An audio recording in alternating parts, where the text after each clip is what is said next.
వి gold trusted gold buyers తాకట్టులో ఉన్న బంగారాన్ని విడిపించి ఈ రోజు ఉన్న మార్కెట్ ధరకే కొనబడును.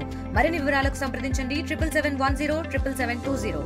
అనుకున్న వాళ్ళందరూ కాంగ్రెస్ పార్టీ విశాఖ ఉక్కు మీద చిత్తశుద్ధి ఉన్న వాళ్ళందరూ కూడా దయచేసి ఇక్కడికి వచ్చి కూర్చోండి. దయచేసి విశాఖ ఉక్కు మీద చిత్తశుద్ధి ఉన్న ప్రతి ఒక్కరు కూడా దయచేసి ఇక్కడికి వచ్చి కూర్చోండి. షర్మిలమ్మ గారు ఈ రోజు మన కోసం ప్రొటెస్ట్ చేయడానికి వచ్చారు. ప్రాణాలకి తెగించి సైతం ఆమె ఇక్కడికి వచ్చారు. కాబట్టి ఆమెతో మనం నించోవాలి, చేతనైతే పోరాడాలి, ఆమెతో అట్లీస్ట్ సపోర్ట్ ఇవ్వాలి. దయచేసి మీ అందరికీ కూడా రిక్వెస్ట్, కూటమి పార్టీలు ఎలక్షన్కి ముందు మేము ఇది చేస్తాం అది చేస్తామని హామీలు ఇచ్చారు. కానీ ఈరోజు ఆ నాయకులందరూ ఏమైపోయారు? ఆ హామీలన్నీ ఏమైపోయాయి? ఇంతమంది మెజారిటీ ఉంది ఈ ప్రభుత్వానికి, స్టీల్ ప్లాంట్ని కాపాడుతారని చెప్పేసి ఇంత మెజారిటీ ఇస్తే ఈరోజు ఆ హామీలన్నీ కూడా పక్కన పెట్టారు. ఇది కూటమి ప్రభుత్వమా కుట్ర ప్రభుత్వమా అని మేము అడుగుతా ఉన్నాము. అదానీ గారికి అంబానీకి రైట్ ఆఫ్లు చేయడానికి డబ్బులు ఉంటాయి మీ దగ్గర, కానీ సూపర్ 6 ఏమి అంటే డబ్బులు లేవు, ఖజానా ఖాళీ అంటారు.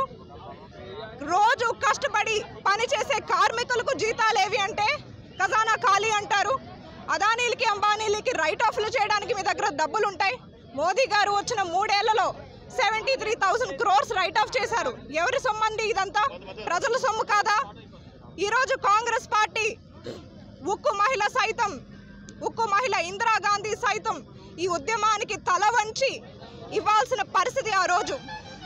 అటువంటి ప్లాంట్ని ఈరోజు మీరు త్రో అవే ప్రైస్కి అమ్మేద్దామని చూస్తూ ఉన్నారు. మేము ఇది చూస్తూ ఊరుకోము, సహించము. ఆ రోజు రాజశేఖర్ రెడ్డి గారు హామీ ఇచ్చారు. పాదయాత్ర చేస్తున్నప్పుడు ఎలక్షన్కి ముందు నేను రైతులతో ఉంటాను, రైతులకి రుణమాఫీ చేస్తానని చెప్పారు. మాట ఇచ్చారు, ఆ మాట నిలబెట్టుకున్నారు. అదేవిధంగా షర్మిలమ్మ ఇక్కడికి వచ్చింది. షర్మిలమ్మ ఇక్కడికి వచ్చి ఆ రోజు 3,000 మంది కాంట్రాక్ట్ కార్మికులు మీరు మరలా విధుల్లోకి తీసుకుంటాను, లేకపోతే నేను వచ్చి ఆమరణ నిరాహార దీక్ష కూర్చుంటానని చెప్పారు. ఆమె ఇచ్చిన మాట మీద నిల్చుంది.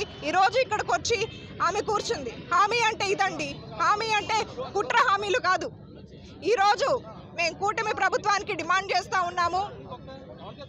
ఈరోజు బీజేపీ పాలసీ ప్రైవేటైజేషన్ అని వాళ్ళు క్లియర్గా చెప్తున్నారు. తెలిసినప్పటికీ కూడా ఈరోజు ఆలయాల కోసం మాట్లాడుతున్నారే, మరి ఇది మోడర్న్ టెంపుల్ కాదా? నెహ్రూ గారు చెప్పినట్టు ఇది టెంపుల్స్ ఆఫ్ మోడర్న్ ఇండియా కాదా? ఇది మనం కాపాడుకోవాల్సిన బాధ్యత మన మీద లేదా అని నేను కూటమి ప్రభుత్వానికి ప్రశ్నిస్తూ ఉన్నాను. ఈరోజు మా డిమాండ్ ఏంటంటే షర్మిలమ్మ గారు అన్ని పార్టీలు బీజేపీ, టీడీపీ, జనసేన ప్రతి ఒక్క పార్టీ కూడా స్టీల్ ప్లాంట్ని గాలికి వదిలేశాయి. వస్తున్నారు, ఏవో స్పీచ్లు ఇస్తున్నారు, దండలేసుకుంటున్నారు, ఫోటో తీసుకుంటున్నారు, వెళ్ళిపోతున్నారు. షర్మిలమ్మ గారిని మరలా ఇక్కడికి తీసుకురావాలి. కాంగ్రెస్ పార్టీ మరలా స్టీల్ ప్లాంట్ కోసం ఫైట్ చేస్తుంది.